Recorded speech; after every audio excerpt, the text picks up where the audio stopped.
ओम यम ज्ञान सच्चिदानंद रूप श्री बृहस्पति स्वरूप गुरु नारायणाय स्वाहा। ओम नारायण गुरु गुरु गुरुपादक सेवित नारायण गुरु गुरु। ओम विष्णुपादक सेवित नारायण गुरु गुरु। ओम मम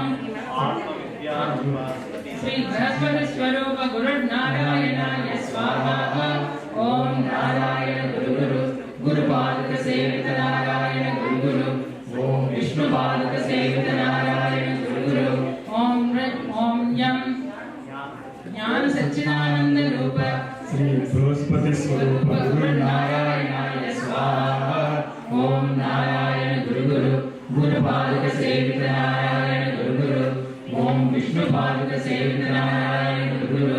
ओम नमो भगवते महागुरवे शरणं शरणं प्रपद्ये सर्वमयाय सर्वशक्त्याय सकल विद्यां देहि देहि सकल सौभाग्यं देहि देहि श्री गुरु विद्या नारायणाय स्वाहा।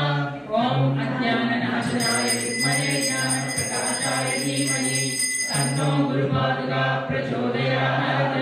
ज्ञानानन्दमयं देवं निर्मलस्फटिकाकृतिम् आधारं सर्वविद्यानां हयग्रीवं उपास्महे।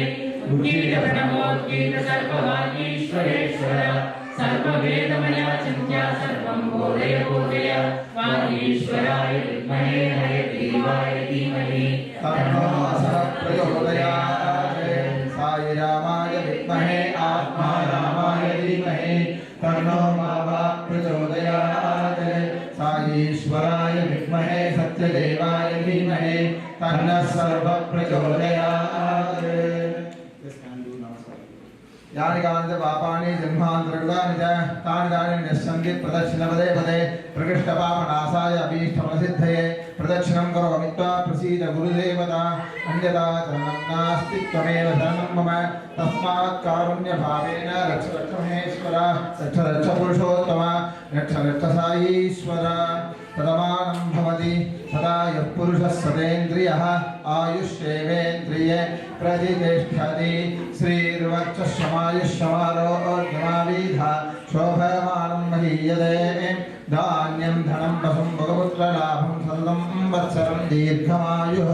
पश्यति पुत्रं पश्यति पौत्रं प्रजया पुत्रनिजनेत्यायते। यस्येवं विदिशोऽग्निहोत्रं जिह्वति योचेन एवं वेद अतो तो वा उत्तराणि श्रेयागुंसि भवन्ति।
समितवान् पर्यत्रेतिनस्य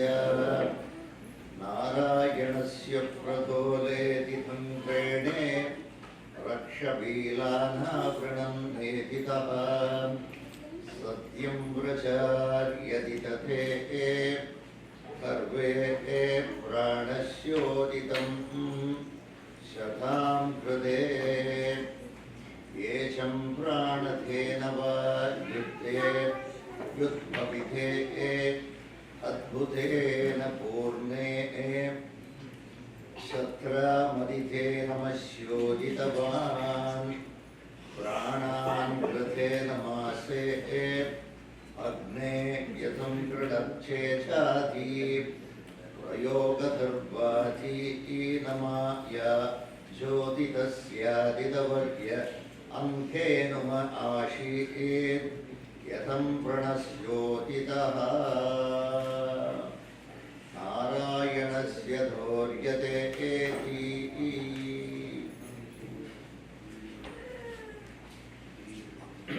As usual, I am late.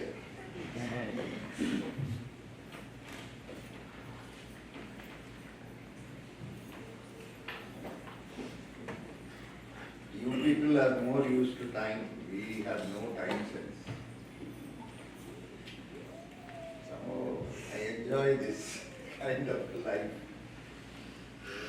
Sorry for making you to wait. Just came for a day to respond. So tomorrow I will back.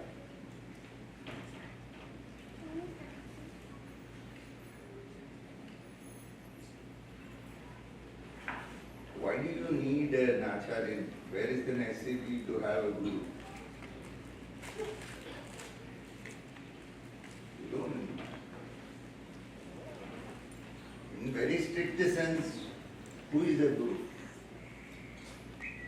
What is the concept of this Guru Shishya Parampara? They say the master and the disciple. Please remember, when I say Guru, I am not talking about the teachers. I am not talking about the educational scholars. I make a very clear distinction.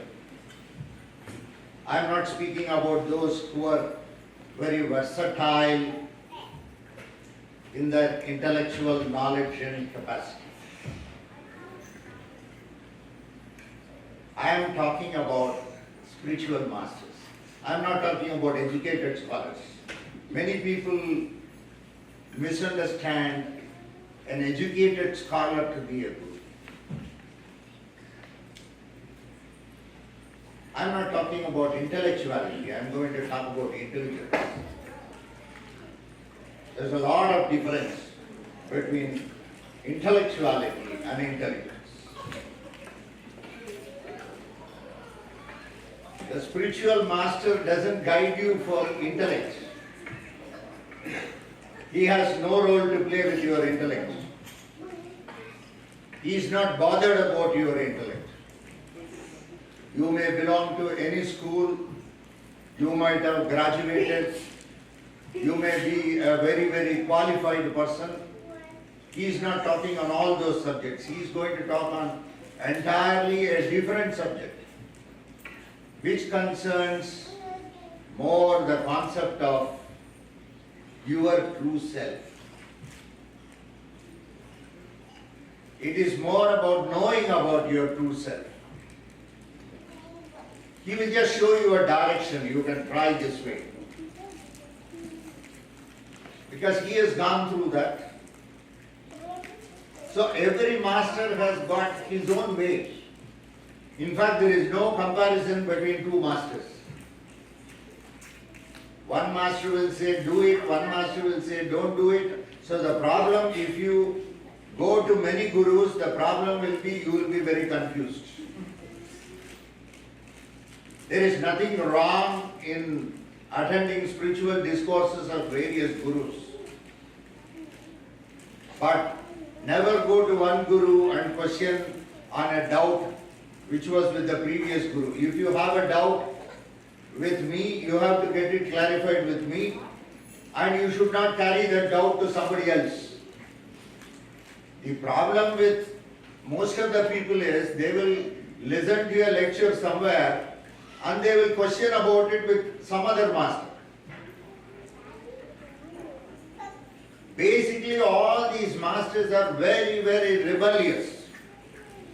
By nature, they are very rebellious in character. They don't conform to any rules. They have no regulations. They have no restrictions. They will be beyond all that. But they will be insisting on discipline when it comes to the design. But that fellow will not be disciplined. Please remember this. If I am very disciplined and I teach you discipline, then I am a teacher. I am not a master. A teacher will be disciplined and he will teach discipline. A master will be indisciplined and he will teach discipline. That is the difference. That is where the master will be entirely rebellious. Sometimes he will say that you must be you should have a lot of austerity measures. You must not spend money like anything. He will come in a BMW car. You will think, what sort of a fellow he is? He is not practicing what he is preaching. A teacher will practice what he is preaching. A master never practices what he preaches. Please remember this. This is the first thing which you have to learn when you come to the world of spirituality. Let us talk a little bit about spiritual masters, not the educated scholars. I am not talking about them. There are a lot of educated scholars in the garb of spiritual masters. I am not speaking about them.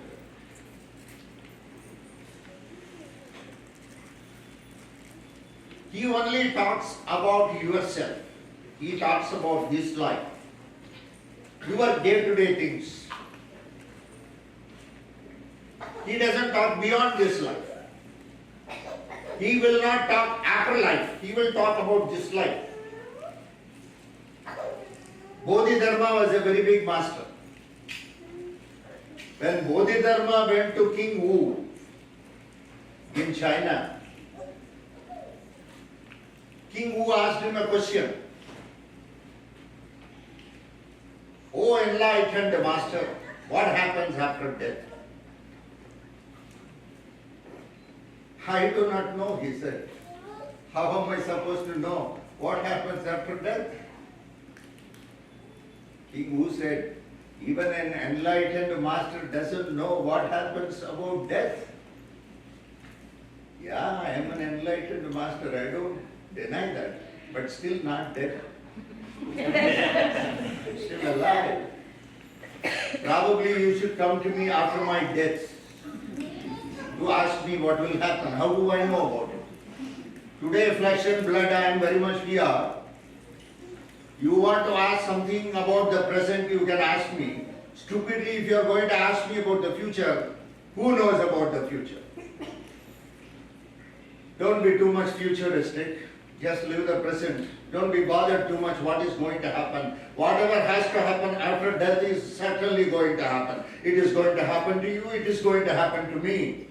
There is no necessity to know what is going to really happen after death. Where is the necessity for that?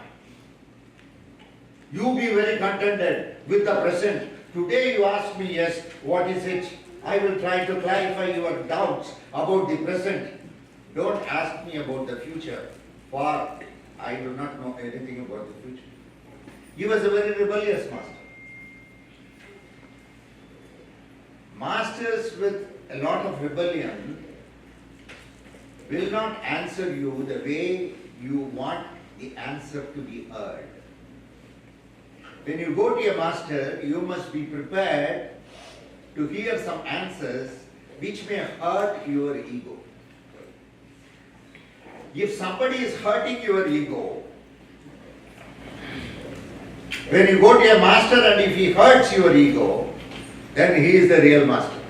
Not a person who says, what you say is very correct. Don't worry. Such a person, no. He is playing a second fiddle to you. A master will never ever agree with your views. Then only he is a master. He would have known something much better. Based on that authority, he will speak and he will be an authority in the subject. No doubt, he will not be authoritative. Please remember this. He will be an authority, but he won't be authoritative. Whatever he conveys will have some special meaning. And with your very limited intellect, you may have to grasp what he talks. Many a time we won't be able to do it. Basically, a master is non-judgmental by nature. He is a very non-judgmental person. He will not be into right and wrong. He won't be into good and bad. He won't be into perfect and imperfect. He will not tell you all those things which is good, which is bad. He will simply say and leave it. It is for you to take whatever you want. Then he is a master. A teacher will say, this is good, this is bad, don't go this way, don't go in this one way. No, do not travel here. This is a very dangerous path. These fellows are teachers. They won't allow you to experience. But if you go to a master and say, sir, may I go like this? No problem. Please go. There is absolutely no problem. Please go. Have your own experience. It may be very scary, but have your own experience. There is nothing wrong. If you are very scared about darkness, when are you going to learn to walk in the darkness? When are you going to learn to walk in the darkness? Come on, walk. No problem. There was one boy. His grandmother used to advise him, keep on saying, if you eat this food, I will take you inside the forest. Inside the forest there is a very beautiful golden temple. You can see that temple. I will take you to that temple. So the boy was every day hearing this story and eating. One day grandmother passed away. Her days had come.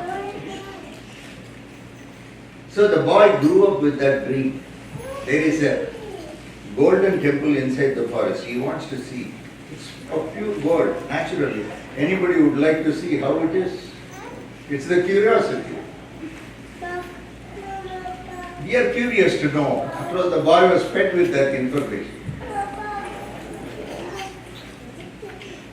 One day he saw an old man sitting with a long beard. All these long bearded persons are very dangerous. The length of the beard is directly proportional to the deception behind the person. So he was a very long bearded man. He was sitting outside the village. This boy came to him and said, my grandmother used to say that there is inside this forest, there is a very golden temple. Would you take me there? I think you are an old man, you might have known. You might have gone there. The old man said, by all means, sure. Yeah, I should take you. Why not you come with me? But it will take 10 days. It is about 100 miles. Every day we can walk 10 miles in the forest. In 10 days we can reach the temple. No problem. What is there? After all, I am a very young person. You are very old. You are prepared to walk. Can I not walk? Definitely I will walk. Youngsters are very enthusiastic. That is the biggest trap. The master said, yes, please come. They went 100 miles, 10 days over. Now he asked, Master, we have now come 100 miles. Where is the golden temple? He said, it is another 100 miles. It may take another 10 days. What nonsense is this? You could have told me 200 miles at the outset itself. And you could have told me it will take 20 days, but you told 100 miles and 10 days. He said, you see, I was not very sure whether if I say 200 miles, whether you will come or not. So I took a chance by saying 100 miles. Now, either you can walk back 100 miles and go back home, or walk ahead 100 miles and we can see the Golden Temple. This seems to be a fair deal. Why unnecessarily go back 100 miles? Instead of that, if I walk 100 miles, I can see the Golden Temple. Very good. It is very nice. Now he walked for another 10 days with the master. 200 miles, 20 days over. Now he asked the master, where is the Golden Temple? Master said, who knows? Even my grandmother used to feed me with the very same story. And all these years, I have been waiting for one person who will walk with me inside the forest. So far, nobody turned up. You were the first guy to come and ask me. Now I have got used to this 20 days of my forest life. Now I am going in search of that real temple. If you want, you can walk with me. We both will go and search where it is. Otherwise, you may go back. This is the problem with spirituality. Everybody is searching for something which is beautiful and which is unknown. Everybody has a lot of aspiration. Even the master wants to taste it. Because his master has told him that you have to go on your own to find out what it is. The master gives you that experience, the first-hand experience to enjoy something. He doesn't say good and bad, right and wrong. He is not a person to give you all those guidance. He will simply travel with you. He will expose you to all those experiences. And you will have an experience of the reality yourself. Suppose you read a book and say that if I have said somewhere in the book, as I was going in the forest, a very beautiful bird was singing. But the happiness what I had while listening to the bird, I cannot translate it in words for you to feel that happiness. Unless you walk in the forest, unless you go there somewhere and you see the bird smiling beautifully or singing beautifully, unless you experience it, there is no possibility of your getting that happiness what I had. You are basically supposed to have that kind of a happiness.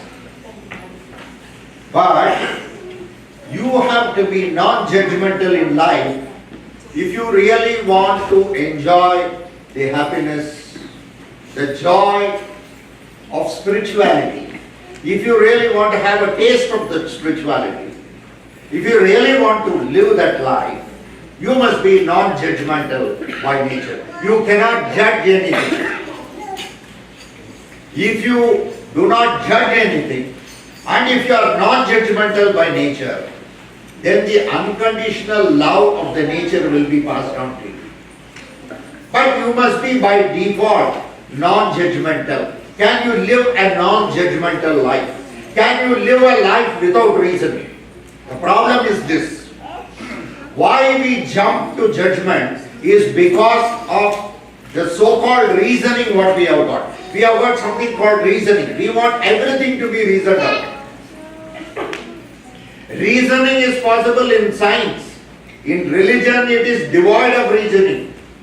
There is no reasoning at all in religion.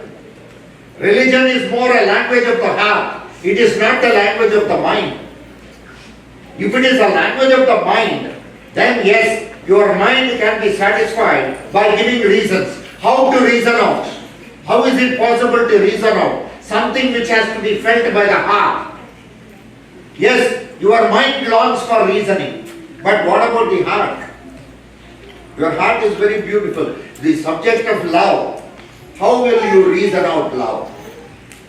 Can you reason out love? Why you are, from where that feeling comes? From where that feeling comes? Can you really reason out love? Can you reason out your emotions? Can you reason out your thought waves? Can you reason out your dreams? From where these things come? It does not come from your mind. Your mind is very shallow, but your heart is hollow. From the heart emanates something which cannot be reasoned out. That is the reason why love is devoid of reason. Religion is devoid of reasoning. People are trying to prove religion through science. Where is the necessity to do all such nonsense? There is no necessity. Where is the necessity? Religion is devoid of science. You don't need a proof for religion. Religion is based on faith. Faith is more a matter of the heart. It is not a matter of the mind. We should understand this. Faith is more a matter of the heart. When you love, it's more from the heart. It is not from the mind. But nowadays dating and all people do. I was asking one boy how you are dating. He said, I was asking her what is her qualification. You see what the type of questions. He was telling me. Because I also wanted to know. Some curiosity for me to find out what is going on with our younger generations. Yeah, because those days we didn't have this kind of a nonsense. We blindly married something and we are happy with it. Yes. Dating, they ask what is her qualification. Then I said after qualification, what did you ask? Where she is employed. Okay, fine. Next what? How much salary she gets? Is she having a car? Is she having a house? I said, what are these things going to do with your love? What you are talking about finance, you are talking about position in life, you are talking about status in life, you are talking on rights and responsibilities. All these things are not language of the heart. To my knowledge, love is something else. No, Guruji, we want to be very secure. Nowadays in India also we have agreements. Before marriage, people are signing agreements. After marriage, what should be done? Suppose something goes wrong. Before marriage itself, you presume that something will go wrong. Marriage starts like this. A Barbie doll with sari, $19.95. A Barbie doll with a short skirt, $19.95. A Barbie doll with a pajama and kurta, $19.95. A Barbie doll with a swimming suit, $19.95. Another Barbie doll, diverse C Barbie doll, $299.95. My goodness. All the other Barbie dolls, only $19.95. Whereas diverse C Barbie, $299.95. What nonsense it is. No sir, it comes with Ken's house. Ken's membership of club. So many things come as a divorcee and she gets a lot of money. Today we more think on something which may go wrong. When the presumption itself is the marriage will not go through. We start with a negativity in the beginning itself. My love, yes, I will be successful in my love life. I'll be very happy with my wife. I'll be very happy with my husband. No, that is not there. In case it goes wrong. In case something goes wrong tomorrow. So you are looking at security. Life is uncertain. Life is risky. At any point life can end. Life is not at all secure. Life is totally unsecure. It is just insecurity is life. Can you accept life the way it is? There is no guarantee for this life. Today we are alive, tomorrow morning what will happen, next moment what will happen, nobody knows. Nobody knows. Nobody knows. It is impossible. Can you accept life with all that risk? Love is in one way, you know what is the meaning of love? Love means death. That is love.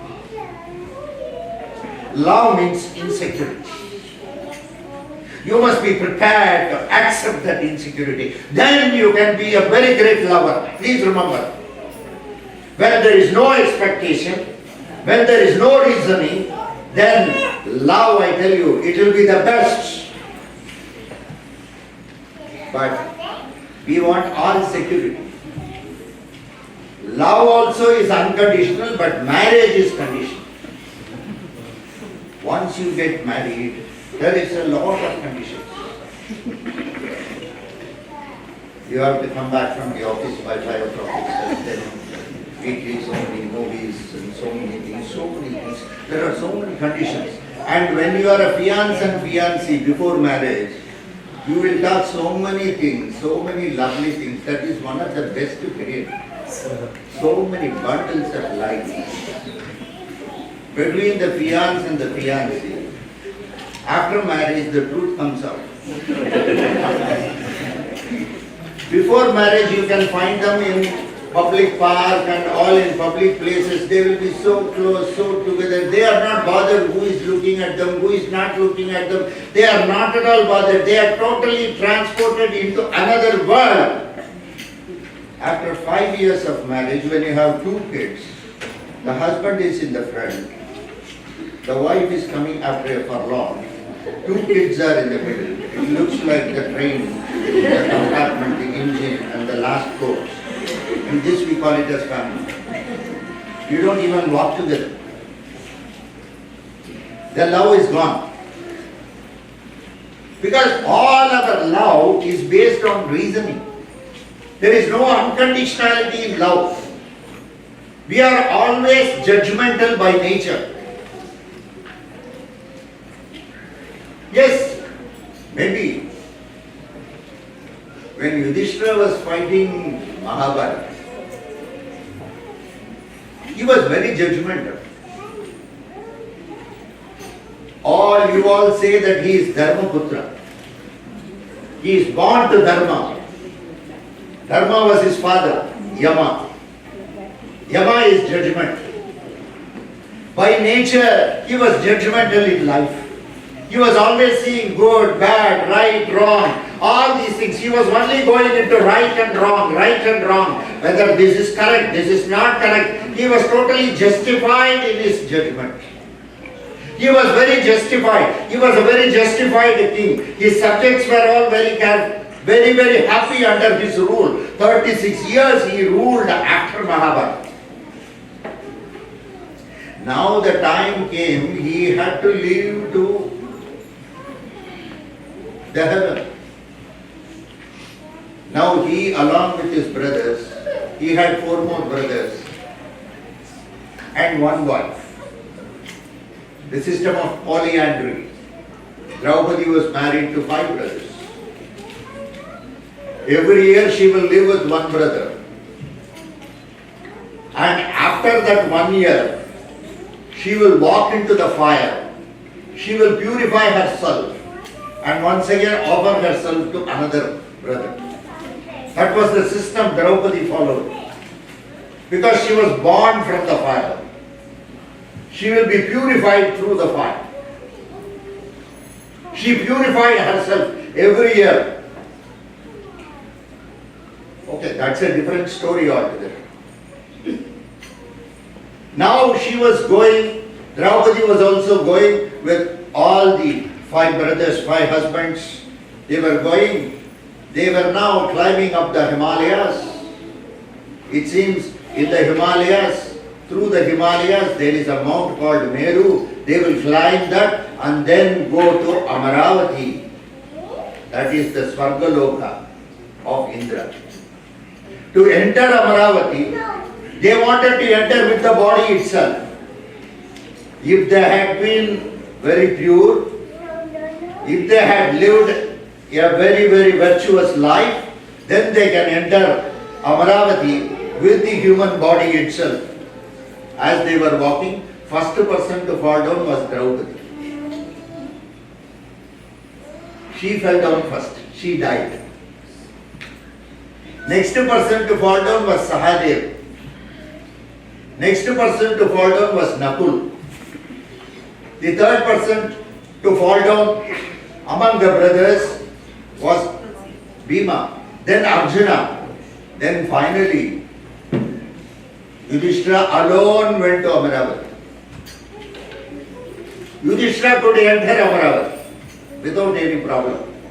He was welcomed by Indra. Along with him, one dog had come.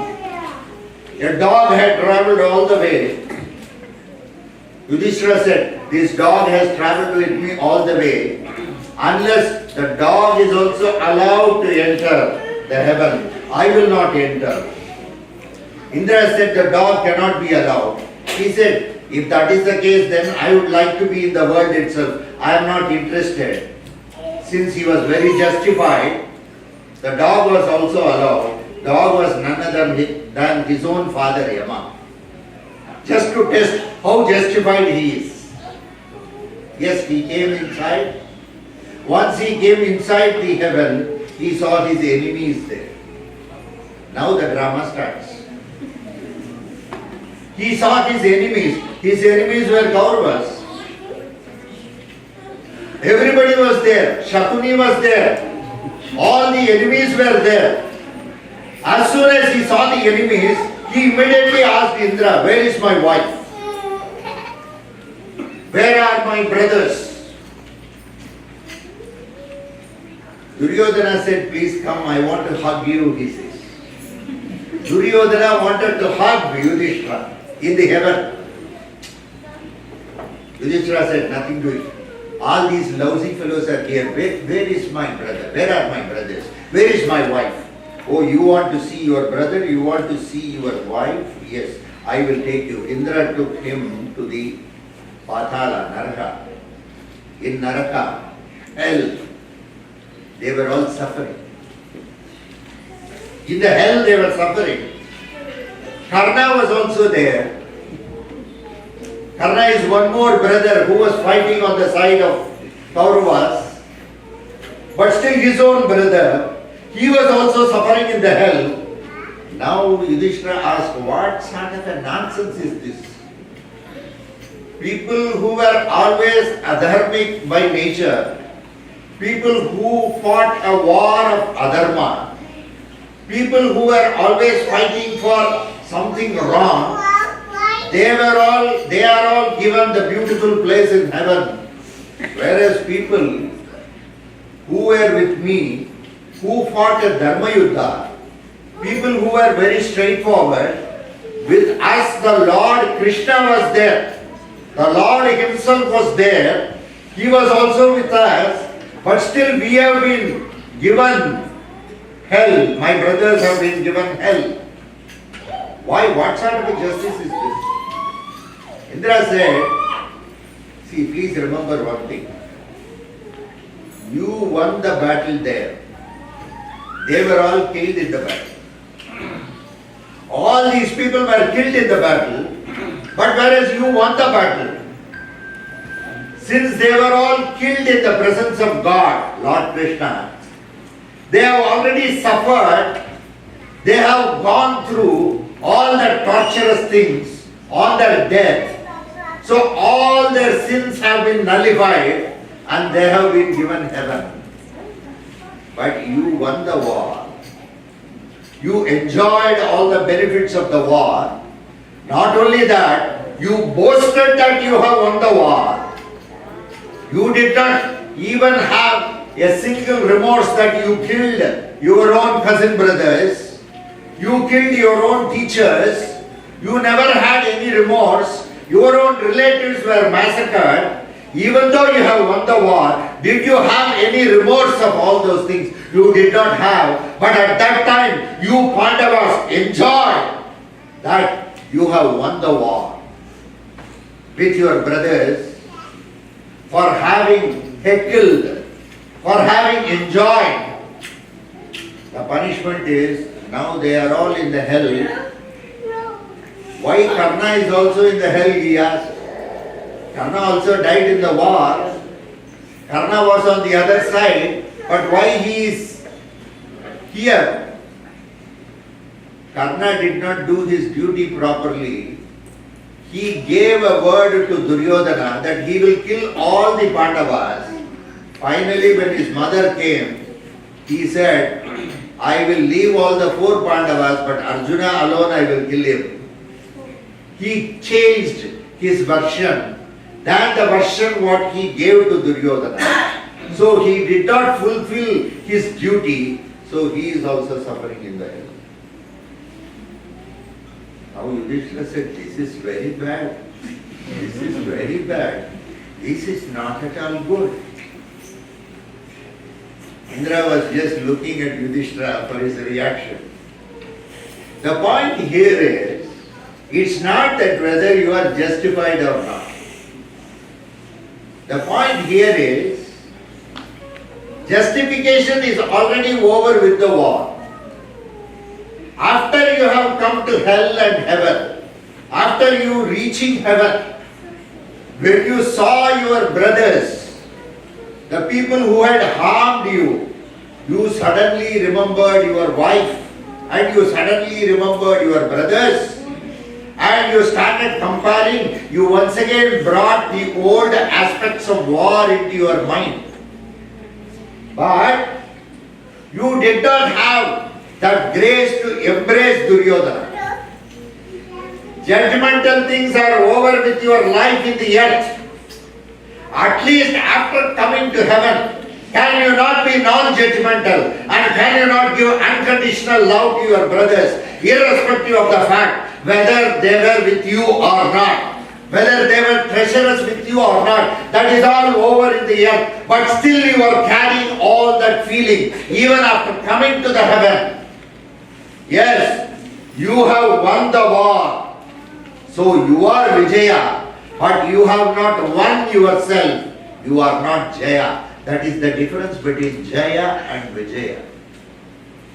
Jaya is winning over yourself. Vijaya is winning over others. If you win a war, it is Vijaya. If you win yourself, then you are Jaya. So that was question. Where is the question? Leave alone all your judgment things. You have been very dharmic, yes. But after coming to heaven, can you not unconditionally love and embrace your brothers? Should you still carry that wrath? When Draupadi fell down, you did not look back at her. When Sahadev fell down, you didn't look back at him. When Nakula fell down, you didn't look back at him. When Arjuna fell down, you didn't look back at him. When Bhima fell down, you didn't look back at him. You just continued your journey. Even though they were dead, you were not looking back at them because you were very committed in entering the heaven. But after coming into the heaven, once you saw your own brothers, the Kauravas, you could not embrace them and take them gracefully into yourself. But you are still carrying the wrath in your mind. Where is the question of your judging them in my kingdom? Once you enter my kingdom, everything is over already. The war is over. You have already won the war, but you have not won over yourself. You are all thinking that Mahabharata is over with the war. Mahabharata was not over with the war. Mahabharata was over after the war. After the war, finally, Yudhishthira realized his folly, his mistake. He said, yes, what I have done is a crime. Let me suffer with my brothers and my wife in the hell. I do not want to come to the heaven. But I am accepting this as a punishment for my attitude. I have dropped all my wrath and jealousy against my brothers. I wholeheartedly accept them for what they are. and now the war is over. They are a part of my family and I take them as a part of me. He realized this truly, soulfully, and made that statement to Indra. Now Indra said, when you won the war, Yudhishthira, you were Vijaya. Now you have won the war yourself. Now you are Jaya. Now the Lord Krishna in the form of Narayan is waiting for you in Vaikuntham. Please enter the Vaikuntham. Let it not just be Amaravati. Now the doors of the Vaikuntham is open. Now you can just walk into it. Your soul is liberated. It goes and merges with the Lord because you have now abundant love and compassion and there is no wrath or jealousy. So the point is not justice but mercy is the point. One very big saint was sitting on a rock. Suddenly, Akashavani, clairvoyance, one voice, justice or mercy. These saints are very hard-hearted fellows. He said justice. Immediately he was below the stone and the stone was on him. Now he said mercy. Most of the time, without knowing what we are doing, we ask for justice. Never go to God and ask for justice. Ask for mercy. You have to go to Lord. When you come to Amardhanarayan, ask him for mercy, not for justice. Justice will not help you. It's not. Never ask for justice with anybody. Go for mercy. That's a better option. Never. It's purely love and compassion. It's mercy. You should develop the quality of forgetting the act and forgiving the person. Anybody. We must have that mercy in mind. We must forget the act, howsoever otherwise it may be. You must forget the act and forgive the person at any cost. If you are going to be judgmental in life, then what happened to Yudhishthira will also happen to you. So at some point of time, you must have that mercy and you should wholeheartedly accept the other person. That is what is enshrined in Mahabharata. It is more a quality of mercy. It is more the quality of mercy that is projected. Mercy is more important. It is not. So drop your character of being judgmental. You must cross the barrier of being judgmental in life. Live a choiceless life. See, you will be doing the same thing. I am also doing the same thing. You know what is the difference? Both of us do the very same thing. When you do it thinking that it's a choice. When I do it the same thing, in the same way, but I think I am choiceless. That is the difference. The same subject, both will be doing. You will also do, I will also do. When you do it, you think it's a matter of choice. Because nowadays you are all taught to choose. Those days we were taught not to choose. If you have to do something, just do it. Because it has to be done. You have no other choice. You should learn to do it. It has to be done at all costs. Life is choiceless. Do it to the best and leave it. Don't expect any result from it. Don't expect anything from it. Just it has to be done. Just do it. Do it sincerely. Do it wholeheartedly. You don't have a choice. You have to do it. So you do it. When you have a choice, the problem is you will have expectations. When you have a choice, you will always think about fruits of action. When you think about fruits of action, when you have a choice, you will think about how I will be performing. Some people say, I have to perform well. No, there is no necessity. Just don't have a choice. you have to perform. It will be automatically well. Whatever you have to do, you will do it very well. You will shun that doership. Be a non-doer. Try to do it. Then you will excel in your performance. Your performance will be very good. Nothing, there will not be even a minute flaw in what you have done. Whenever we do something, before doing, we always think that we have to do this. After doing, we always think that we have done it. While doing, we never think we are doing it. Why? When you do something, you don't think that you are doing it. Before doing, you will think, I have to do it. After doing, you will think, I have done it. But while doing, you never think that I am doing it. You never think that. The reason is, while doing, you are egoless. Lord enters you and the job is done the way it has to be done. That is why it is very perfect. If you think about performance, you will be tensed. You won't be able to do it. Whether I will perform better. Once you start thinking, you are taking the responsibility of doership. Once you take the responsibility of doership, automatically the problem will be on performance. You will not be able to perform the way it has to be performed. If you can shun the doership, still do it, you will be able to perform the best way in which you are expected to perform. And your performance will be very good. When you shun the doership, you will not have any ego. You will not think about any future result on the subject. You will do it in such a way that it will be pinpoint perfection. It will be very good. You will do it. Similarly, don't have reasoning for everything in life. There are so many things which cannot be reasoned out.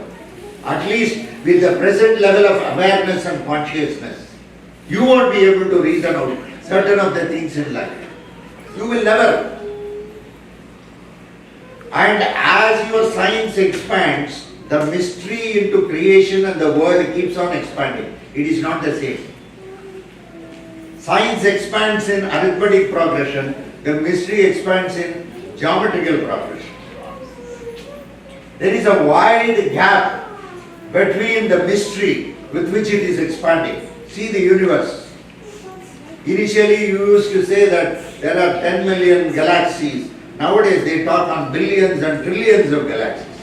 As your efficiency to look at stars through telescopes improved, the nature is expanding to that extent that you are not able to calculate.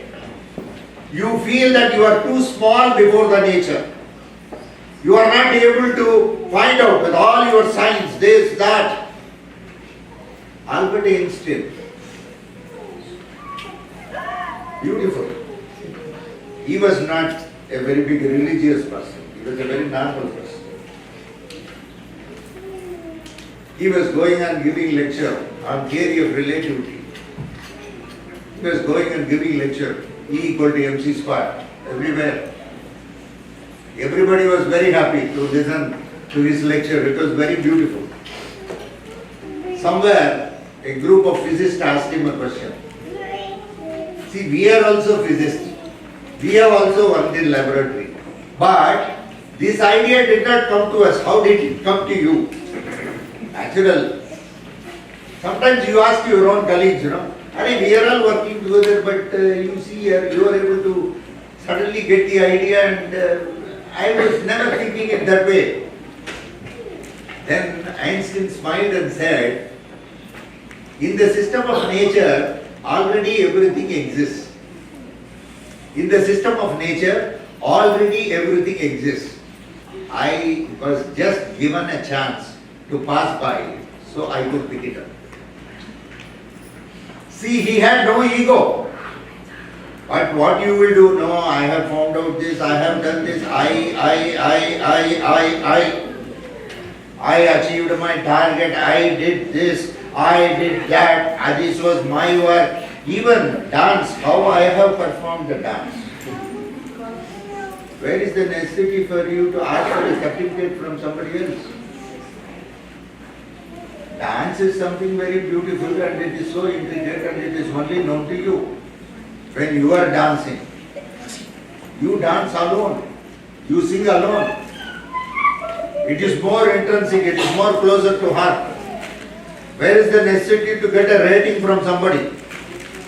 Yes, probably some technicalities, some guru is there, they may sit and they may a little bit direct you. Please don't lift your leg this much. Don't put your hand like this. Show a little bit of smile in your face. Probably they will direct you a little bit. I am not talking about the teacher commenting on how you do to dance. But why do you go and ask somebody, how was my dance performance? You were egoless and you danced. The Lord entered through you, Swayam Nataraj. He came into you and you danced. That was such a beautiful thing. You have not performed. The Lord entered you. It's an egoless moment. During an egoless moment, you are delivering something which is very beautiful. You yourself are not aware of what you are delivering. That is an egoless moment. In an egoless moment, you do not know what you are delivering. Where is the question of certification for such a product? It is an egoless moment. An egoistic moment needs certification. Yeah, your promotion is there in the office. Your boss should agree. You should have regularly said good morning, good afternoon, good evening. Then you are promoted. So many things are done. Yes, you have to perform. Aggressiveness. Nowadays, this is a very common thing which they say. You must be very aggressive.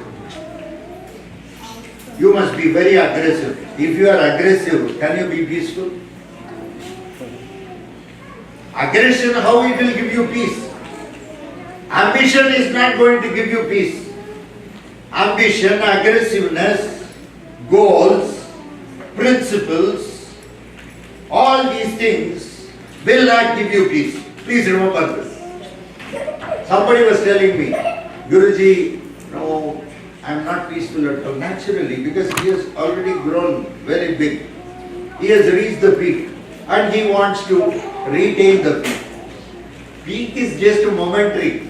Once you reach the peak, you have to come down to the valley and you have to live a life in the valley. But people want to cling on to the peak.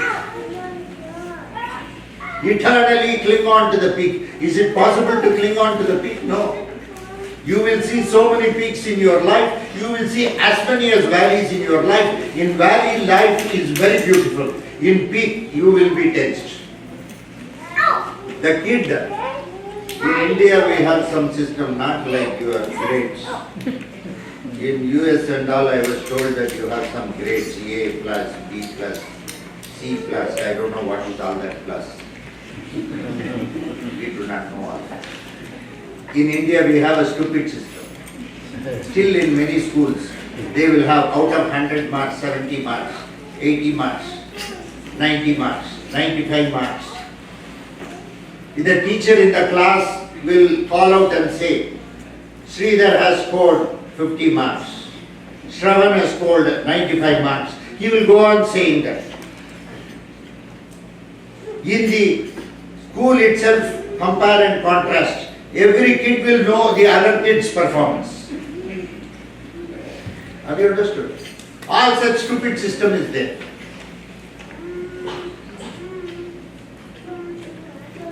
See, suppose my son is there, he is scoring first rank. So what should I do? Once he has scored first rank, now you have reached a peak. Now give chance to other fellows. Now go back to 15th rank or 20th rank. This is not correct. Your continuing first rank is not at all fair. Others should also get a chance. There are so many guys who have been preparing 1 mark, 2 marks. They are behind 2nd rank, 3rd rank, 4th rank. Next time, you don't attempt all the questions. You will see it. When you are 15th rank or the 20th rank, there is scope for improvement. Once you come to the first rank, you are tensed because you have to maintain it. Because that is the peak. Now you want to hold on to the peak. You see, when Edmund Hillary climbed the Himalayas, Mount Everest, he came to the peak. Then somebody asked there immediately, no, you know, all our reporters are ready. Somebody asked, sir, now what do you want to do? You want to go back to Aur kya hai? That's all. Yeah, that's all. You mean to say that I can sit here in the peak? I will freeze out. I can't sit. Then why the hell did you come here? Long back I was told that there is something called Mount Everest, so I had a desire to climb the peak. Once I have climbed the peak, I know very well, my life is not in the peak, my life is in the valley. I would like to go back. See the balance. You have achieved something, you have very beautiful, you wanted to achieve, you have achieved it. Now go back to the valley if you really need peace. If you try to cling on to the peak, in the name of ambition and aggression, you will lose peace. Once you have achieved, you must vanish. You must not be there anywhere in the scene at all. Over, enough. I have already seen what it is. Now I will go back. I don't want to be here anymore. You must have that kind of a sankalpam. You should have that kind of a determination, that kind of a conviction to go and live back in the valley. That will be, you must have that kind of a courage. It's courage. Whether yes, peacefully to come down is a sort of a courage. To face life for whatever it is a sort of courage. You must have that courage. You cannot be a coward. We all are cowards. We are scared of life. Fear is the root cause of all this cowardice. And we are used to comfort zones. We are always used to comfort zones. You keep a very big vessel of boiling water. Just throw a frog into it. It will immediately jump out. Just keep some water, keep a frog inside that, and slowly heat the water. When you slowly heat the water, for some time, the frog will feel the warmth. It will be so comfortable. When the water starts boiling, it will not know how to jump. That is comfort zone. That is where we are caught. That is where we are caught. We are caught when the water starts boiling. When you want to leave a system and you want to jump out, you are not able to jump out because you are already caught in comforts. You don't want to sacrifice those comforts.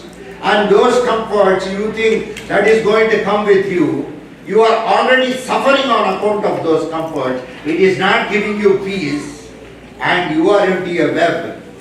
Now you cannot come out of it so easily unless you are so conscious and aware that you want to escape this at any cost, foregoing the comforts.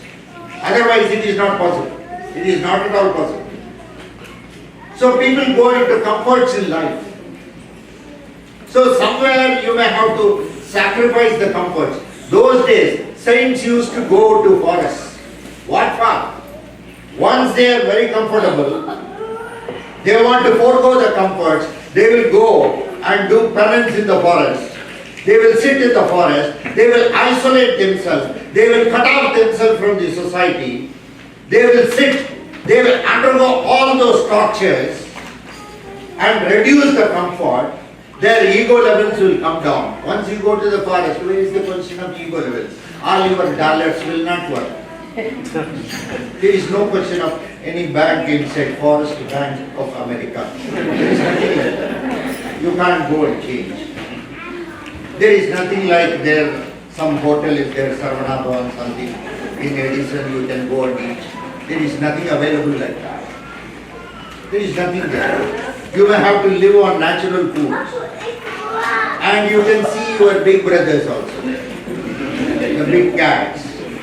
They will come. Many times when I go to forest, I really know I'm so happy about it because every time I will think this is my last visit. Perchance some new big brother sees me. If he is hungry, it will be over. I would have entered the kingdom of Narayan. I'll be so happy to merge with the Lord. Even I go and stand before it. I think this fellow is a regular. Anytime I can take him, that goes. No, they are not interested. Probably they want something much better.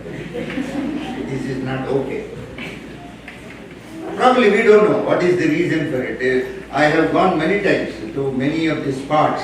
In fact, I have seen new big cats, that is, with whom I am not familiar also. Still, they seem also not so much interested.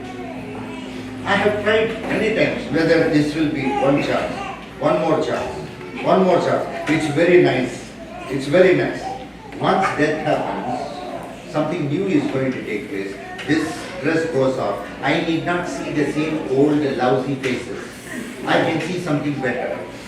I can see something new. I will enter a new body. I will be having some new source of thing. I am just longing for it, but death eludes. Because you don't have a choice. You don't have a choice. That day has to come. When it has to happen, it will happen. And when it happens, in fact, you will not know, others will know. That is the truth about death. Death is so beautiful. When it happens, only others will know. When it happens to me, others will know. But I may not know that I am living unless I am a very conscious person. You must be so much courageous. You must be very courageous. One king was there. He was a very big king. He was a very great emperor. Suddenly at night time, every day, there was a dark figure that appeared before him. He asked the minister, what is this nonsense? At night time in the dreams, there is a dark figure appearing before me. What is it? The minister said, I know a Baba. All these ministers will have some Baba, somebody. So they all go somewhere. So I will take you to him. He took him to the Baba. Baba, this is my king. He has some problem. Then the king said, some dark figure is coming. Then Baba asked how that figure looks. It is very dark. It is huge. All that he was defining it. Then Baba said, I know what it is. It is nothing else but God of death, Yama. He is coming anytime he is going to take you. That is what it shows. So be prepared. Less luggage, more comfort. You see that you shun your luggages. Be prepared. Baba said, actually Babas are only for that. Packing people from here and sending people. So he said that. Now he came back, sat with the minister, what shall I do? Baba has said that the days have come. But still my son is not married. My daughter is still, she is doing IT course. She has to join some job. All these things are there. So many things are there. As a minister, can you not suggest me something? Okay, I will suggest you something. You do what? You change all these clothes. You take the normal clothes and take the horse. Go to the neighboring kingdom. Stay there and live. Change of place. It is always better. The ministers always suggest certain cynical things. He suggested so the king handed over the responsibility to the minister. He just wore a normal dress. He took a horse and he went to the neighboring country. There was a small chowdhury. He just tied the horse. He sat. He sat there in the chowdhury. At that time, somebody called him from behind. Sir, he turned back. The same black figure. What he saw in the dream was standing there. It said, I am Yama. I was very much scared whether you will come to this spot or not. You are supposed to die here and I am supposed to take you from this place and go. There is no way. This story was told by Mahavir. There is no way to escape death. Ultimately it happens. And when it has to happen, it will happen ungracefully. How it should be? It should be like, you must command on the deathbed if Yama asks you, just wait, I will inform all my kids. See, there was one person, a businessman in India. He belonged to a very big business community. He was on the deathbed. He called, where is my first son? Hey, fellow was there. Father, I am here. Where is my second son? Father, I am here. Then he said, where is my third son? He said, Father, I am here. All the three fellows are here. Who is there to open the shop? He is already on the deathbed, still thinking about business. Even on the deathbed, should you think about business? Is it a necessity? Is it very much? You are now going to leave. You are leaving everything and going. Don't you have the maturity to accept life even at the point of time of death? Acceptance was not possible as long as you live. Even you know very well you are going to die. It's a moment. It's a very glorious moment. When the Lord is going to come and take you. That moment has come. Even at that point of time, should you have the illusion, cut the business and all this, what is the point? Where are we going? Have we won ourselves? Yeah, you have won so many things. You have won a lot of laurels. Alexander was crossing Indus and he was coming into India. While he was crossing Indus, there was a very big saint called Diogenes. Diogenes was a very, very, very intelligent man. Seleucus Nicator, Alexander's father-in-law, who was also the commander of Alexander. He said, my dear son-in-law, there is a very, very intelligent saint here across this Indus. His name is Diogenes. Why not you go and meet him? Alexander said, shall we take him and go to our place? No problem, first you go and see him. He went and saw him. That man was just living with a loincloth, nothing else.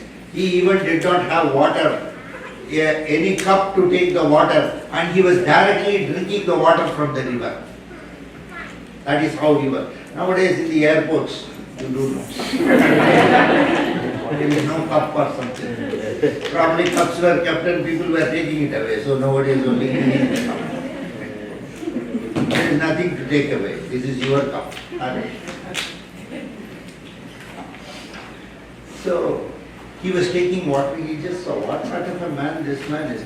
This man is such an intelligent man. He has not even dressed properly. He doesn't have a proper dress also. Such a person. Is he a very big saint? Is he such a knowledgeable person? What sort of a person he is? And my father-in-law is suggesting that this person should be with us. What sort of a person? Now he asked Diogenes, sir, I was told that you are a very intelligent man. When I go back to my place, I would like to take you with me. But I will put on some dress on you. I will not take you like this. It doesn't speak good of Alexander. Diogenes smiled and said, let us see whether you will go back alive. Then we will see. Do you mean to say that I am going to die in the war with Porus? Am I going to die in the war with Porus? When I fight the war with him in India, am I going to die? I did not say that you are going to die in the war, but I said that you will not be alive when you cross Indus. Note my words. Don't put words into my mouth. Let us see. You come back alive, then we will see whether I will come with you or not. We will see on that day. You have conquered the world. Have you conquered yourself? What sort of a nonsense it is? Conquering the world, right? Conquering myself. What is there to conquer myself? What is it? Diogenes was asking, you are a Vijaya, are you a Jaya? Have you become a Jaya? Have you won yourself? Have you lost your ego? Have you got something where you have surrendered to it? Have you disowned your doership? You don't have anything to possess in life. Have you crossed all those limits? This is what he is asking. So he is asking, have you won yourself? Alexander could not understand. He came back to Seleucus Nicator. What sort of a Greek you introduced? He is a very cranky guy. When I went to him, he is asking me whether you have won yourself. What is there to win myself? I have already won the world. Seleucus Nicator said, he is such a big saint, you cannot understand him. But one more thing, you know, he says, I will die. He says that I am going to die. Seleucus Nicator said, yes, if he says that will come true. But I would not like to see you die. So we will go back from here. We will not go ahead with the war. I too have a doubt. Probably you will be killed in the war. No, that also he clarified. He said, I am not going to be killed in the war, but I am going to die, he said. What's happening? Nonsense it is. I am such a young person. Is there any possibility of death when you are young? When you are young, you never think about death because you always think that you are eternal. That is the problem of youth. So the same problem was there for Alexander. He won the war. After winning the war, he was coming back. He suddenly laid ill. Suddenly the physician said, he will not live the life for another 24 hours. He is going to die. Some sort of a virus. He was attacked with a virus. No cure for that virus those days. Today, nowadays, you have all, everything. Cure for virus, everything is there. No problem at all. Even for husband virus, you have something called divorce. For a wife virus, you have. For everything, a remedy is there, a cure is there. But those days, they did not have a cure.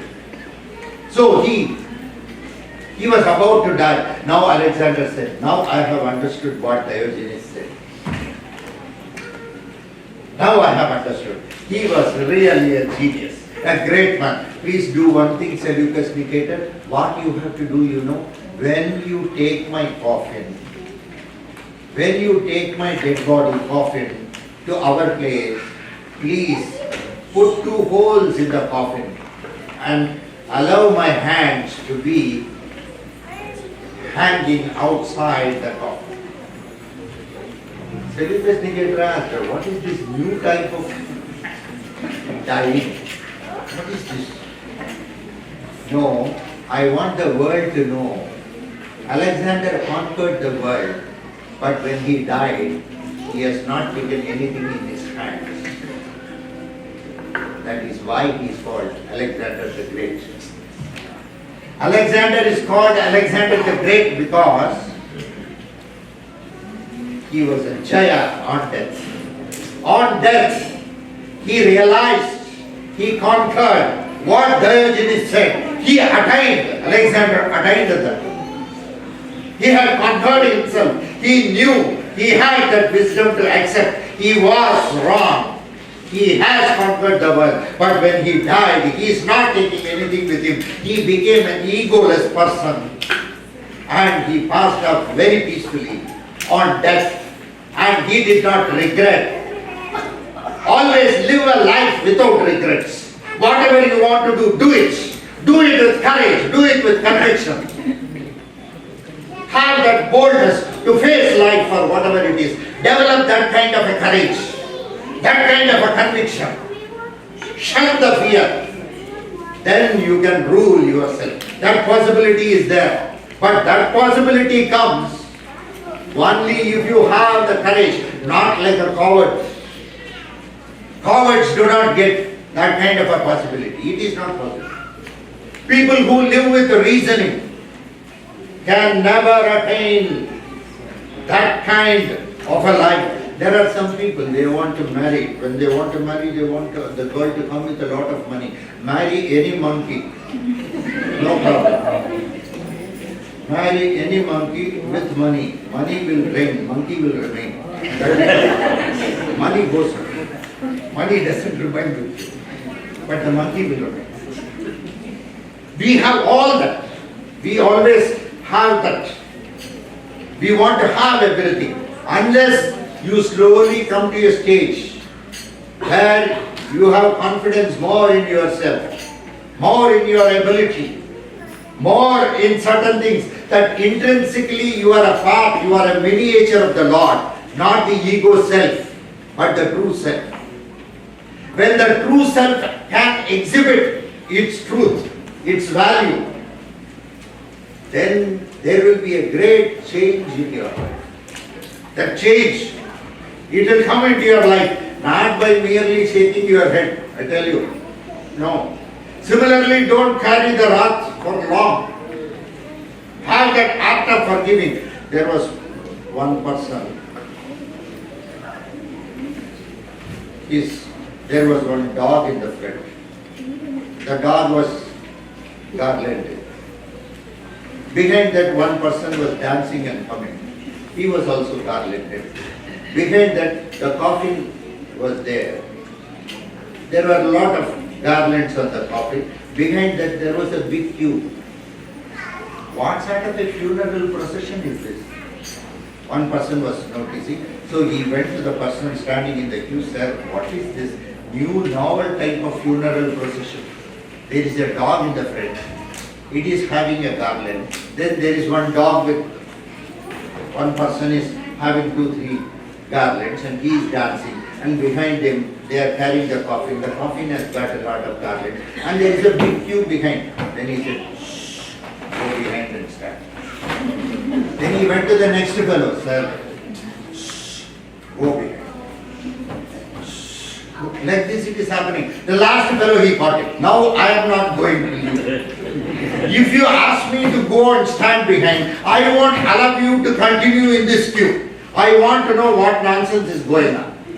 Now he said, sir, actually the man had a dog. In the front there is a dog. That's the pet dog of the man. That dog bit his wife. She died. So the man is very happy. First the dog is garlanded first. Next the man is so happy that the wife is no more. He is dancing. The wife's coffin, their wife is. It's already all this. So why there is a queue? The queue is everybody wants to have the dog for one day in their life.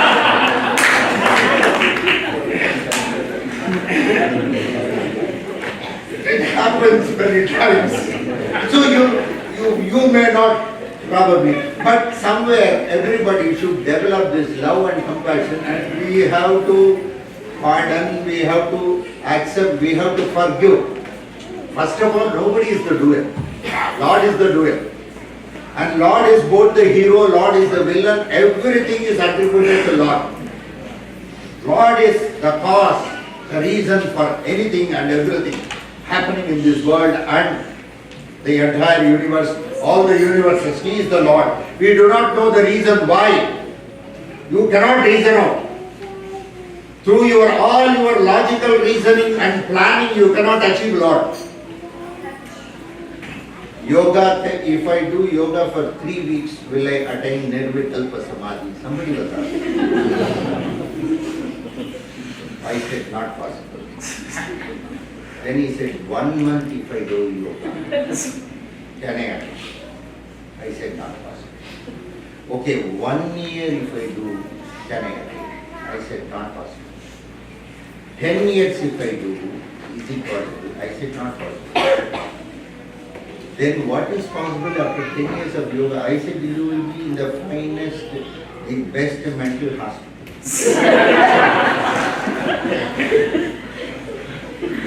Do you think by planning you can achieve the state of consciousness and awareness? You want to do yoga, practice yoga. Yoga is very beautiful. But don't have a plan. Don't think that by doing this directly God, it is going to be a passport to heaven. It's not going to be a passport to heaven. It's not possible. Lord is indeterminate, not infinite. Indeterminate. You cannot determine Him. You cannot determine it. You do not know. It is purely the grace of the Lord that helps you to be with Him. That can be probably one thing. It is His grace that you must be blessed with unconditional love. There should not be any conditionality in love. If you love, you should love totally. There should not be any conditions attached. You must be non-judgmental by nature. These two things will help you definitely, whether to reach the Lord or not. You will become a very divine person. In that divinity you can experience Lord. You have not come here to give certificates to others whether he is good, whether he is bad, he is right, he is wrong. You are not expected to do all that. That is not your job.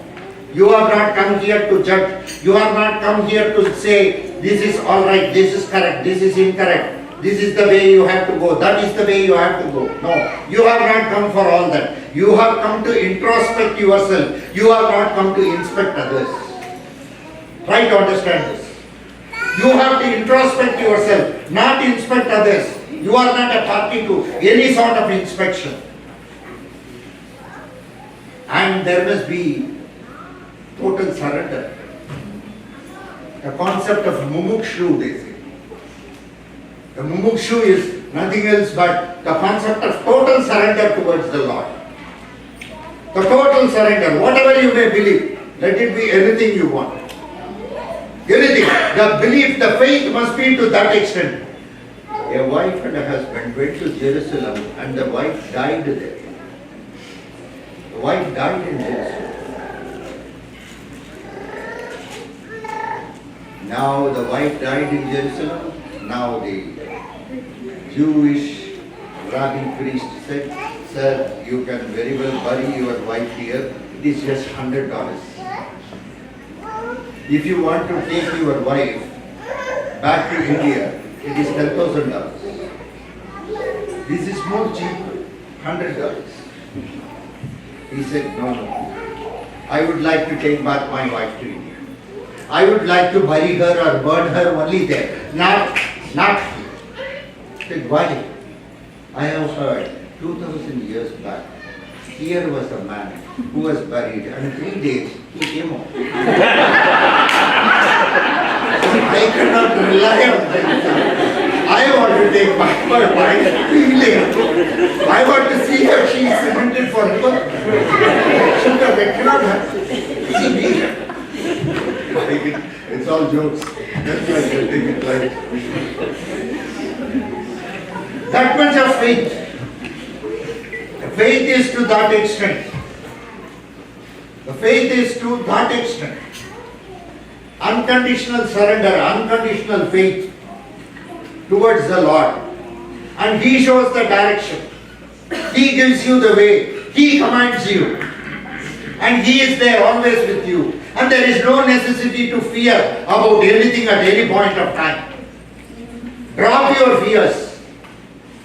And the fear is hidden inside you because of thousands of years of persecution. Thousands of years. You have been persecuted repeatedly, and that is there in your blood in the form of fear. You have to get out of that fear. That fear, you have to come out of that fear. That is possible provided there is total faith in God. The most unfortunate part is our faith is not to that extent. We are scared of anything and everything. Whether this will be all right, that will be all right. You do not know how to flow with the river. You do not know how to flow with the river. You want to program life. Everything. Nowadays you are all software programmers. Everything once in the touch of the button. You know very well. The computer responds. So you think life also will respond. It can be programmed. Life is organic. Life is not mechanical. Life is very organic. It's not mechanical. It cannot be programmed. There is no set of rules for life. It is not possible to follow rules. It is not at all possible to follow rules. I am very scared to come to US. You know, you are all very organized. You are all very disciplined. At 12 o'clock, Rajagopalan stops the car. Yesterday night we were coming from Exton. From Exton we were coming to, from Pennsylvania we were coming to Richmond. When we reached here it was morning around 3:30 when we came. Yesterday night I got down somewhere JFK. Then we went for some puja in Exton. From there he was driving and coming. We both came. Then there was no traffic. This side nothing, that side nothing, that side nothing, this side nothing. So here red, here some green is there, but no traffic. He is stopping and going. We have never stopped in Hyderabad. And red is more green for us. And if I don't move, the other vehicle will come and hit. That is one more problem. All our cars are dented. If you see every car in Hyderabad, once it is out of the showroom, the first imprint is a dent, either in the bonnet or at the back. It will be there. Either I would have hit somebody or somebody would have hit me. That's all. Without that, nothing. Even before it goes for registration to the registrar's office, to the RTA, you will have dents. You are also disciplined. In fact, I like discipline a lot because I cannot follow that. When I see people very disciplined, I am very happy. I am not an organized fellow. I just go to the airport, pick up the ticket and I go. But you people for coming to India after 3.5 years, you will book the ticket today itself. Buy something, you don't know, some Air Seychelles to some Air Korea to this, to that, to the cheapest ticket. For 20,000 rupees, they will show you so many countries. It is very cheap. So you are all planning so much. I am not able to plan. When people ask me, are you able to? I will tell you, last week it happened. On Guru Purnima day on 19th of July, we had a celebration in Chennai. I was to land there in the morning at 11 o'clock and I am supposed to go somewhere. My boys will take me, then some big gathering, some all blah blah blah, so many things. Then evening I have to meet some big people in the afternoon. That is all programs are done. 5:30 in Chennai Krishnagana Sabha, my lecture. Pada Namaskaram and lecture. That was the arrangement. At 2 o'clock my mother asked me, you have not left. At 1, I said yes. Some question is not that I am not able to go. I think I will be going. I will go directly to the lecture. Already people are waiting in the airport, thinking that I am going to come. It is 12:30. I have not. My flight should have landed at 11 o'clock. But 12:30, no. I am going to Hyderabad airport at 3 o'clock, picking a flight, going landing there at 4:30. Then I went by a taxi somewhere. I got down. I was seeing all the squirrels and birds. All that we see for some stupidity called how the nature is behaving, who is doing what. I am seeing all this and slowly walking towards the venue. At 5:25 I reached the venue. 5:30 they have the parliament. These fellows were expecting me to come and get down from a Mercedes Benz. But I was Nataraja bus service. I was just walking. And I went there. Then they said, what Guruji? You have not. I said, I am your Guruji. No, since I have walked, are you going to disown me? No. Maybe no, you have come like this, you are not our Guruji. You should have come by Mercedes Benz. I don't know. Then I went there, then Pada Namaskaram took place for 1.5 hours. There were about 1,200 people, it was over. Then some lecture like this for 1 hour, etc. Then I asked my boys to leave me in the airport, night 11 o'clock, I took the flight, came back to Hyderabad, go back home.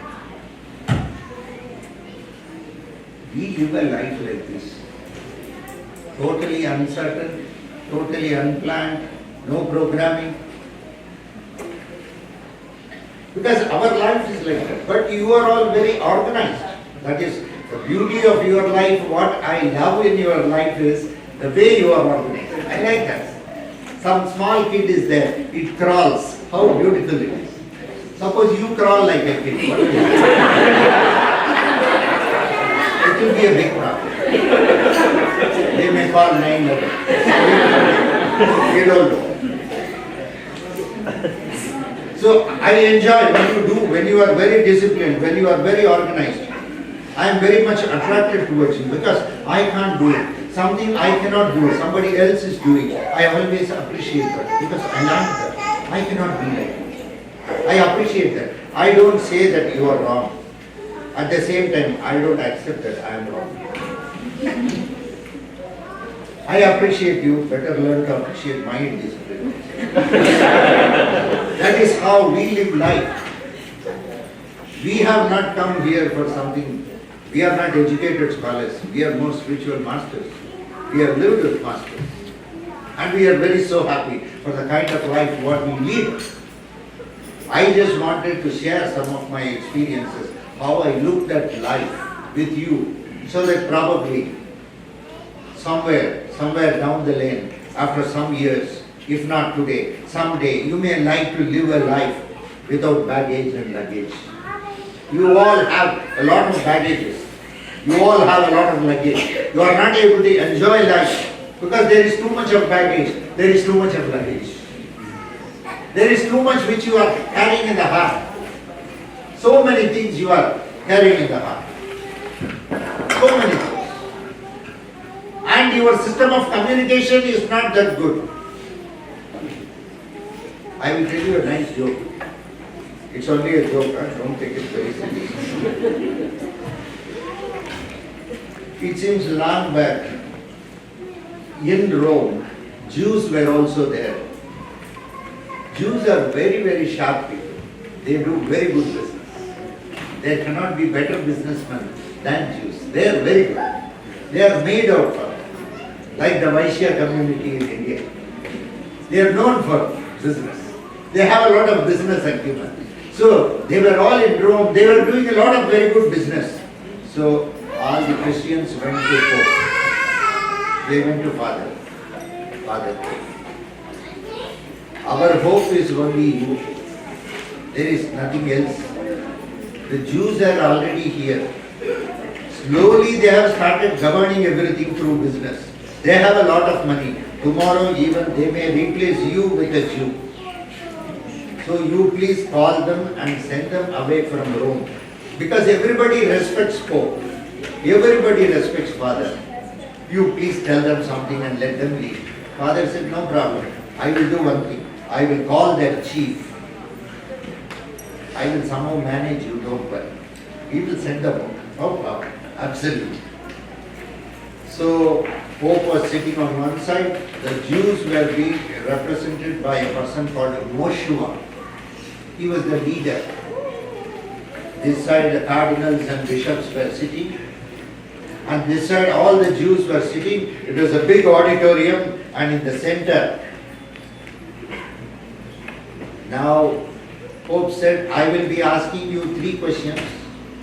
You have to reply these 3 questions. If you reply these 3 questions correctly, you people will be allowed to stay in Rome. If the 3 questions are not replied, you have to leave Rome. Moshua said, yes, Father. I totally agree. We totally agree for that. But only one small concession we want. What is it? We will not reply out of mouth. We will reply through sign language. Father thought, still it is very good. He is walking into the trap. Somehow I can book this fellow. No, sign language means we can book. If he says something verbally, correct answer, then I cannot counter it. Suppose he says through some sign language, we can always. Now Father asks a question. The first question, Father asks.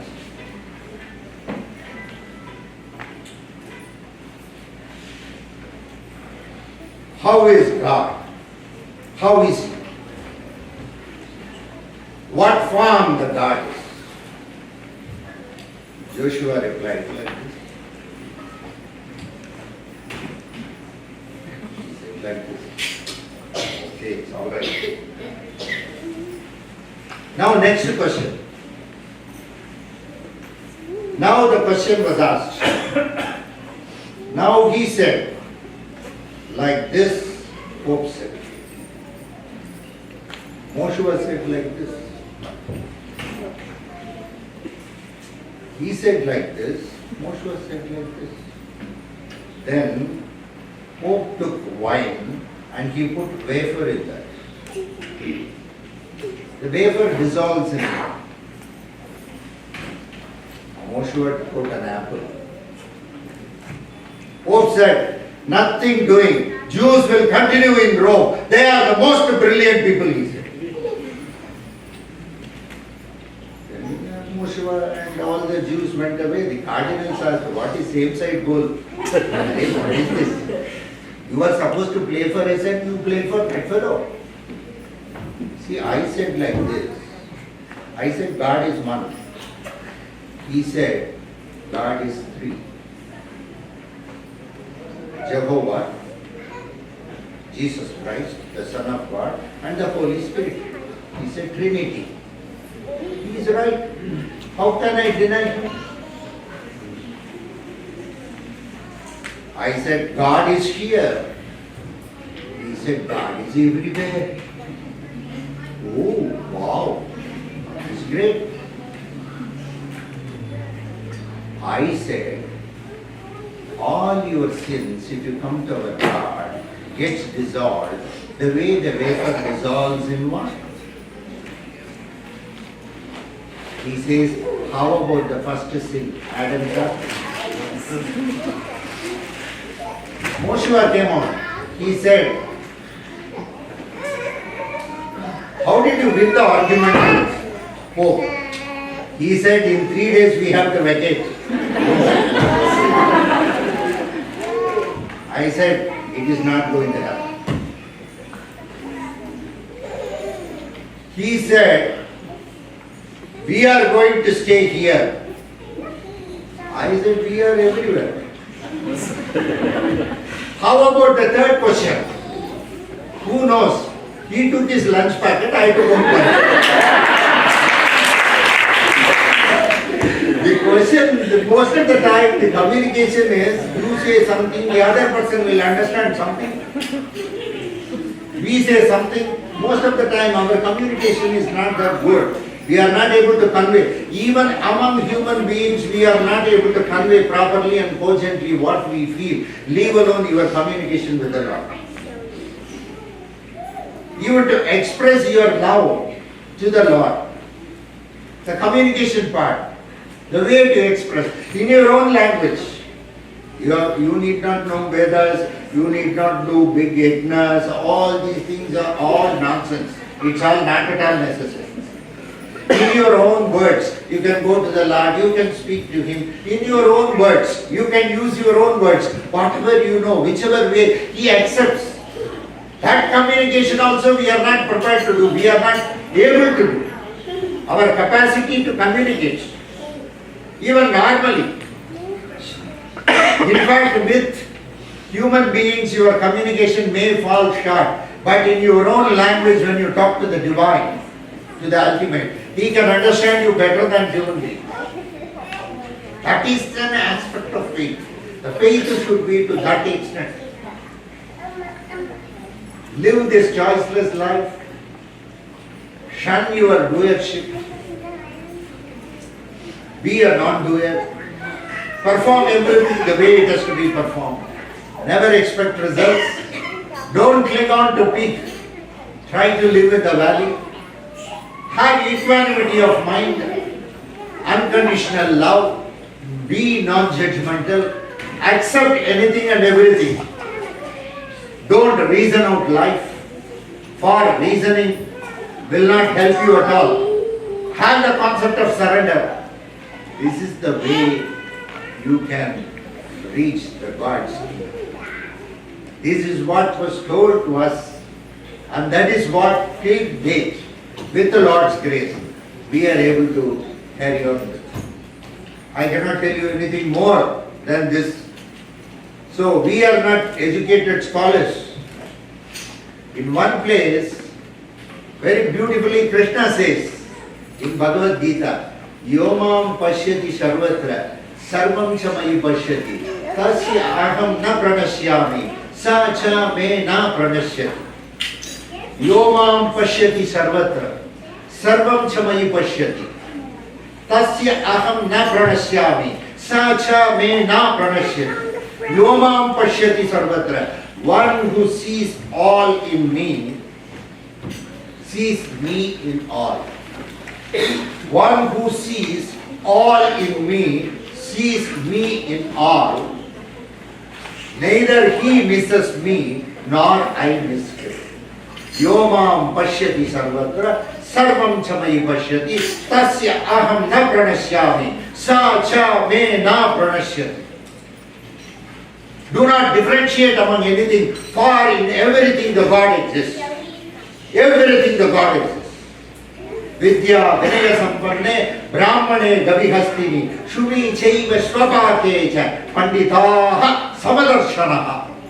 If you are a pandit, if you are a learned person, if you are an educated person, you must be able to see anything and everything with equanimity of mind. How? The way a Brahmin, a cow, a female elephant, a female dog, the eater of the dog's flesh, you should not see any difference among them. Vidya vinaya sampanne. If you, as you get educated more, you must become more humble. Humility is the base, and you must be more subservient, and you must go down more, go down more. Dasasya dasyogam. You must, nobody should know that you are qualified to that extent. To that extent, you must be a person with a lot of humility and humbleness. Vidya vinaya sampanne. So as you get educated, the concept of humbleness will come. The humbleness to that extent that nobody knows what you actually know. Nobody needs to know what you actually know. Nobody needs to know what you actually know. Vidya vinaya sampanne. Vinayam is that humbleness. Vidya vinaya sampanne. Brahmane gavihastini. Brahman. Gavi means cow. Hastini means female elephant. Shuni chaiva swapake cha. Shuni means female dog. Swapake cha. The one who eats such a dog. Swapake cha. Pandita samadarshanaha. One who does not see any difference between a Brahmin, between a cow, between a female elephant, between a dog, be it even the person who eats the dog's flesh, such a person also comes before him, looks at him with equanimity of mind, without looking at any difference in him, is such a person, and such a person is called an educated person. Such an educated person will not reveal his education, and he will be just so humble. Vidya vinaya sampanne, brahmane kavihaste. Vidya vinaya sampanne. He will be so humble, so humility. When you look him at just the mass, with the mass, when you look him, you will not know that he is such a knowledgeable person. Can you be like that? Once we get through something, you would have studied PhD. Passed with high difficulty. Now you have to put doctorates.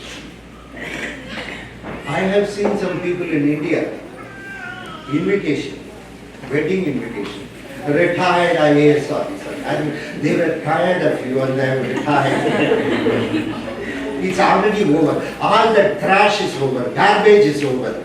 At least I can understand. Your son is putting some BE, a B.Tech, M.Tech. I can understand. He's a young fellow. Probably a little bit of luggage he wants to take. Let him take. After all, he's a younger generation. Where is the necessity of all that nonsense before your name? You are, after all, it's a personal function. Should you say, even in obituary column, ex-executive engineer. Already he is ex. Where is the question of ex-executive? See the ego. Where is the necessity for it? Even on death, he has gone. He has already gone. The man has already gone. Now his designation underneath that, so many other people, deputy superintendent of police. These fellows are all living. with all that scum. These fellows live and they write all their qualifications. Who is bothered about your qualifications? Your own personal thing, your own marriage. There was one paper in Tamil Nadu, they will say, we will not publish unless the person who has died comes back and says that I have God. They were so they were guarded because somebody gave some living member's photo and obituary. There was a case in the court. Some fellow wanted to wreak vengeance. They were getting calls, condolence calls. So the paper management said nothing doing. The fellow who has died should come back and say. Then only they are going to publish. Otherwise, no. Where is the mistake? Why to carry that kind of a garbage? That kind of a garbage should be carried in the marriage invitation. Where is the necessity? You can just put your name, your wife's name. Incidentally, because it is your kid. So, my son's marriage. Your son wants to put M.Tech, B.Tech, MS. Okay, Janaki. Okay, he's an young guy. Let him have whatever. Retired. All, everything over. Already they don't want to look at you. Once a retired means, they don't want to look at your face. When you go there to collect pension also, immediately they give you a saving. They don't want to look at you. Even for other customers, they will delay. They want to see your face for some time. You be with us. But a retired guy, they don't want to see. They just want him to leave that place. Even at that time, you want to cling on. Still, that baggage. Should you want to have that baggage? Is it very much necessary? Can we not correct ourselves? Can we not become something else, something different? Introspect yourself. Introspect yourself. That's all. If you go to a guru, he only makes you to introspect yourself. Nothing else he does. He just makes you to introspect yourself, not to inspect others. He will not teach you to inspect others. He will not. He will only teach you to introspect yourself. He wants you to be put into that witness chamber and you have to witness yourself of your own acts to find out what is to be weeded out and what is not to be weeded out. A person drew he just chiseled a very beautiful statue of the Lord. Very nice. He is a very good sculptor. He just chiseled a very beautiful statue of the Lord. Somebody came and said, how wonderfully you have chiseled. Such a beautiful Lord. How you were able to do. You know how humble he was. He said, no. The Lord was already hidden inside the rock. I was just given the chance to remove the unwanted portion. I just removed the unwanted portion and suddenly I saw the Lord. Lord was already hidden inside the rock. He is already hidden inside the rock. I didn't chisel the Lord. He was already hidden. I was given a chance to remove the unwanted portion. See how humble. Vidya Vinaya Sampanne. Brahmane Gavihasme. Try to see the Lord in everything. In everything see the Lord. Good, bad, right, wrong, whatever it is. You see the Lord. Everything. Our intellectuality is mere stupidity most of the time. Santa was there. He was asked to fill up a form. He filled up a form. Then they said, bank. Then Banta was asking, you have a bank account? Yeah, I have a bank account, no problem. How your password? I will not reveal the password. Just reveal the password. No. What is there? You reveal the password. His brother was Banta. He was asking, just reveal the password. No. What is there? You want me to reveal the password? I will reveal it. No problem. Ram, Lakshman, Sita, Hanuman, Ravan, Delhi, Kejri. What's that as a password? It क्या है? Ram, Lakshman, Sita, Hanuman, Ravan, Delhi, Kejri. क्या? What is this? I am not able to understand such a big password. What is that password? No, they had said Ram, Lakshman, Sita, Hanuman, Ravan. They wanted 5 characters. So I had put 5 characters. And what is Delhi? No, they wanted 1 capital. Okay, what is this Kejri? It's a special character.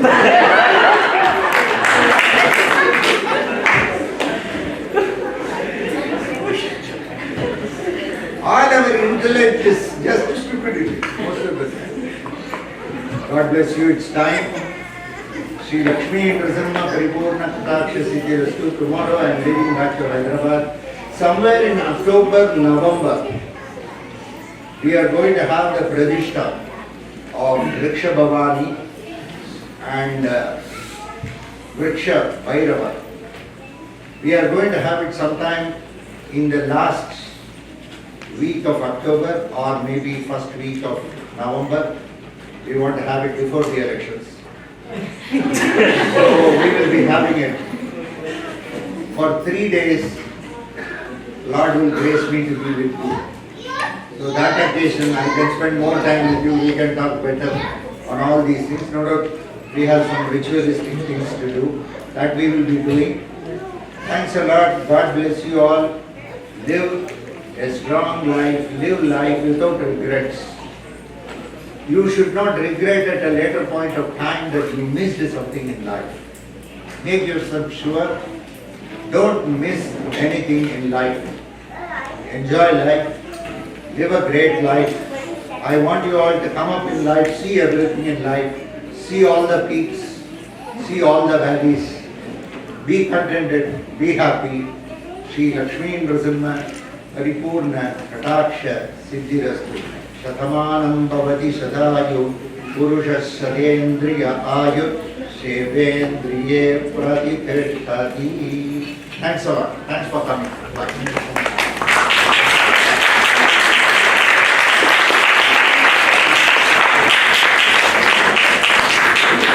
Bottom is on 31st August. We want to pre-board They can sit there. So, sit down. Sit yeah. Sit down or you can go to sit. before. Just go to the